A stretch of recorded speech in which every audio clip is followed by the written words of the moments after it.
Hi అండి, అందరికీ నమస్తే. Welcome back to our channel. ఈరోజు మన యమ్మీ అండ్ టేస్ట్ రెసిపీ వచ్చేసి బ్రెడ్ ఆమ్లెట్ అండి. మీలో బ్రెడ్ ఆమ్లెట్ అంటే ఎంతమందికి ఇష్టమండి? నాకైతే చాలా చాలా ఇష్టమండి.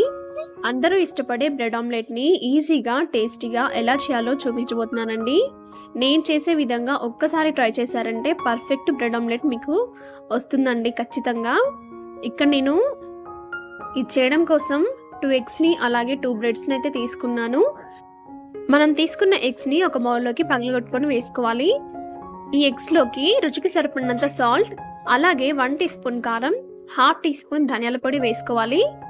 అలాగే కాస్తంత అల్లం వెల్లుల్లి పేస్ట్ వేసుకోండి. అలాగే 1 ఇంచ్ అల్లాన్ని ఇలా తురిమి తీసుకోండి. ఇలా తురిమి తీసుకోవడం వల్ల టేస్ట్ అండ్ ఫ్లేవర్ అనేది చాలా బాగుంటుంది. మీకు వద్దనుకుంటే స్కిప్ చేసేయొచ్చు. ఇవన్నీ వేసేసుకున్న తర్వాత ఒక్కసారి బాగా బీట్ చేసుకోండి. అంతా బాగా మిక్స్ అయ్యేలాగా బాగా బీట్ చేసుకోండి. ఇలా బీట్ చేసుకున్న తర్వాత ఇందులోకి సన్నగా తరిగిన టమాటోస్ వేసుకోవాలి. అలాగే సన్నగా తరిగిన కొత్తిమీర, చిన్న ముక్కలుగా కట్ చేసుకున్న పచ్చిమిర్చి కూడా వేసుకోండి. ఈ పచ్చిమిర్చిని దంచి తీసుకుంటే ఇంకా బాగుంటుందండి. అలాగే ఒక 1/2 టీ స్పూన్ వరకు గరం మసాలా కూడా వేసుకోవాలి. మీ దగ్గర గరం మసాలా లేకపోతే మిరియాల పొడి వేసుకోండి. మిరియాల పొడి టేస్ట్ కూడా చాలా బాగుంటుంది. అదంతటిని పక్కన పెట్టుకోవాలి. ఇప్పుడు ఒక ప్యాన్ తీసుకొని ప్యాన్ మీద ఆయిల్ కానీ, ఘీ కానీ, బటర్ కానీ అప్లై చేయండి. నేను ఇక్కడ ఆయిల్ తోటే చేస్తున్నాను. ఈ ప్యాన్ మీద మనం తీసుకున్న బ్రెడ్స్ని రెడ్ కలర్లో వచ్చేంత వరకు ఫ్రై చేసుకోవాలి. రెండు వైపులా బాగా ఫ్రై అవ్వనివ్వాలి. చూడండి, ఈ విధంగా కలర్ వచ్చేంత వరకు ఫ్రై చేసుకొని పక్కన తీసి పెట్టుకోండి. ఇప్పుడు అదే ప్యాన్ మీద మరి కాస్త ఆయిల్ని వేసుకోండి. ఆయిల్ అనేది కాస్త ఎక్కువగా ఉంటే మనకు ఆమ్లెట్ అనేది చాలా బాగా వస్తుందండి. ఇలా ప్యాన్ మొత్తం స్ప్రెడ్ చేసుకోవాలి. ఇప్పుడు దీని మీద మనం తీసుకున్న ఎగ్ బ్యాటర్ని పోసేయాలి. అంతా ప్యాన్కి బాగా స్ప్రెడ్ అయ్యేలాగా స్ప్రెడ్ చేసుకోండి. చూడండి, ఈ విధంగా స్ప్రెడ్ చేసుకున్న తర్వాత దీనిపై మనం ముందుగానే కాల్చుకొని పక్కన పెట్టుకున్న బ్రెడ్ని పెట్టుకోవాలి. చూడండి, ఒకసారి ఇలా పెట్టుకొని మళ్ళీ దీన్ని టర్న్ చేసుకొని తీసుకోండి. ఇలా తీసుకోవడం వల్ల మనకి ఎగ్ బ్యాటర్ అనేది రెండు వైపులా బాగా పడుతుంది. ఇలా తీసుకున్న తర్వాత దీనిపై ఒక మూతని పెట్టుకోండి. ఒక 5 నుంచి 10 నిమిషాల వరకు బాగా కాల్చుకోవాలి మీడియం ఫ్లేమ్లో. ఇప్పుడు ఈ ఆమ్లెట్ని బ్రెడ్ పైకి ఇలా మలుచుకోండి.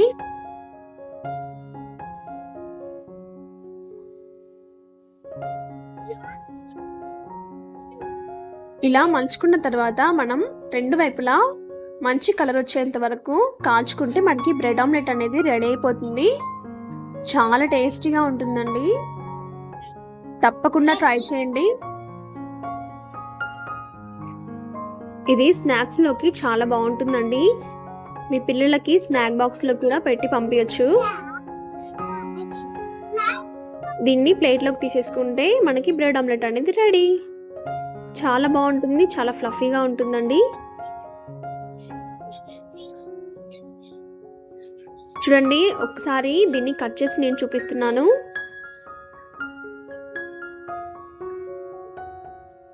ఈ విధంగా కట్ చేసుకొని హ్యాపీగా ఎంజాయ్ చేసేయండి. టేస్ట్ చాలా బాగుంటుంది. చూడడానికి ఎంత బాగుందో టేస్ట్ కూడా అంతే బాగుంటుందండి. తప్పక ట్రై చేయండి. ట్రై చేశాక మీకు ఎలా వచ్చిందో నాకు కామెంట్ బాక్స్లో తెలియజేయండి. మన ఛానల్లో ఆమ్లెట్ రెసిపీ ఉంటుందండి. డిస్క్రిప్షన్ బాక్స్లో లింక్ ఇస్తాను, తప్పక చూసేయండి. రెసిపీ నచ్చితే తప్పకుండా లైక్ చేయండి, షేర్ చేయండి, కామెంట్ చేయండి. ఇలాంటి మరిన్ని టేస్టీ అండ్ ఈజీ రెసిపీస్ కోసం మన ఛానల్ని సబ్స్క్రైబ్ చేసుకోవడం మాత్రం మర్చిపోవద్దు. ఈరోజు నేను ఒక మంచి యమ్మీ స్నాక్ రెసిపీ అయితే మీకు చూపించబోతున్నానండి. చాలా అంటే చాలా టేస్టీగా ఉంటుంది. ఈరోజు మా పెద్దోడి స్నాక్ బాక్స్లోకి ఇది చేసి పెట్టానండి. వాడికి చిన్నప్పటి నుండి కూడా ఇదంటే చాలా ఇష్టం అన్నమాట. పిల్లలు పెద్దలు ఎవరైనా సరే దీన్ని ఒక్కసారి తిన్నారంటే అస్సలు వదిలిపెట్టరండి, అంత రుచిగా ఉంటాయి. మరి చేయడం కోసం నేను ఇక్కడ 2 ఎగ్స్ని అలాగే 2 బ్రెడ్స్ని అయితే తీసుకున్నాను. ఈ ఎగ్స్ని ఒక మిక్సింగ్ బౌల్లోకి తీసుకొని ఒక్కసారి బీట్ చేసుకోండి. తర్వాత ఇందులోకి 1.5 టేబుల్ స్పూన్ వరకు షుగర్ని యాడ్ చేసుకోండి. ఈ షుగర్ అనేది ఎగ్ మిక్చర్లో బాగా కలిసే విధంగా ఈ విధంగా కలుపుకోవాలి. ఇప్పుడు ఇందులోకి ఒక టీ గ్లాస్ సగం వరకు మిల్క్ని తీసుకోవాలండి. మీరు పచ్చిపాలు తీసుకున్నా నో ప్రాబ్లం, కాగబెట్టిన తీసుకున్నా కూడా నో ప్రాబ్లం అండి. ఏ పాలైనా తీసుకోవచ్చు. ఈ పాలు ఎగ్ అనేది బాగా మిక్స్ అయ్యేలాగా ఈ విధంగా మిక్స్ చేసుకొని పక్కన పెట్టుకోండి. ఇప్పుడు స్టవ్ మీద ప్యాన్ పెట్టుకొని ఆయిల్ కానీ బటర్ కానీ వేసుకోండి. ఇప్పుడు మనం తీసుకున్న బ్రెడ్ స్లైసెస్ని మనం ముందుగానే చేసి పక్కన పెట్టుకున్న ఎగ్ బ్యాటర్లో ఇలా డిప్ చేసి ఫ్రై చేసుకోవాలి. రెండు వైపులా ఎగ్ మిక్చర్ అనేది బాగా పట్టేలాగా బాగా డిప్ చేసుకోండి.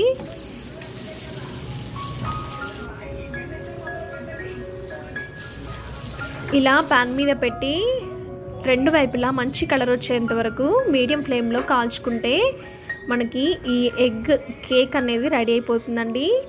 నిజంగా కేక్ లానే ఉంటుందండి. టేస్ట్ మాత్రం చాలా అంటే చాలా బాగుంటుంది. పిల్లలైతే ఒక్కటి తిన్నారంటే అస్సలు వదలరండి, ఎప్పుడు చేయమని అడుగుతారు, అంత బాగుంటాయి. మీరు కావాలనుకుంటే పైనుంచి కూడా కొంచెం ఎగ్ మిక్చర్ని వేసుకోవచ్చండి, చాలా టేస్టీగా ఉంటుంది.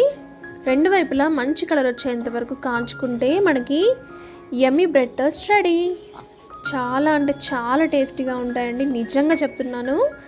ఎవరైనా తిన్నవారు ఫిదా అవ్వాల్సిందే అనమాట, అంత బాగుంటాయి టేస్ట్ మాత్రం. మీరు కూడా ఒక్కసారి ట్రై చేసి ఎలా వచ్చిందో నాకు కామెంట్ అయితే చేయండి. మీకు నచ్చితే లైక్ చేయండి, షేర్ చేయండి. ఇలాంటి మరిన్ని టేస్టీ అండ్ యమ్మీ రెసిపీస్ కోసం మన ఛానల్ని సబ్స్క్రైబ్ చేసుకోవడం మాత్రం మర్చిపోకండి. ఈ బ్రెడ్ టోస్ట్ని మీరు కూడా చేసి మీ పిల్లలకి స్నాక్ బాక్స్లోకి పెట్టండి, లేదా మీరైనా హ్యాపీగా తినేసేయండి. నేనైతే మా పెద్దోడి స్నాక్ బాక్స్లోకి అయితే పెట్టేశాను. వాడు మాత్రం ఈరోజు బాక్స్ ఖాళీ చేసుకొని రావడం పక్కా అనమాట. వాడికి అంత ఇష్టం అండి ఇవి. మరో యమ్మీ రెసిపీతో మళ్ళీ మీ ముందుంటాను. అంతవరకు కీప్ వాచింగ్. Bye bye.